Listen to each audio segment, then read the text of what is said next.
আমরা এখন এসেছি আমাদের দেশের বাড়ি শুশুনিতে। আর এই যে এখানে একদম হাতের কাছে আম, মানে কলকাতায় যেটা সম্ভব নয় এখানে সেটা সম্ভব। এই যে দেখো ভর্তি আম, হ্যাঁ সব হাতের কাছে নাড়িয়ে দিলাম, গোটা গাছটাতে আম, যেটাতেও তাই। তারপরে এইখানে হচ্ছে, এইখানে প্রচুর এগুলো এখন এঁচোড় থেকে আর কি কাঁঠাল হচ্ছে গাছে, এই গাছটাতে হয়ে রয়েছে এরকম।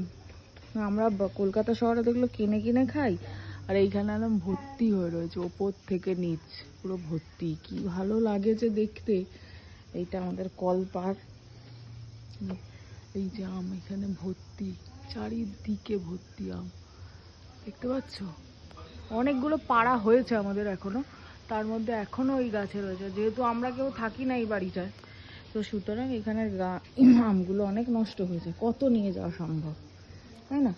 ওই জন্য আমরা এখন আম পারবো কিনা জানি না। ত্রয়জিৎ অলরেডি একটা পেরে দিয়েছে, কারণ বাড়ির ওই দিকের এখানেও আর একটা আম গাছ আছে।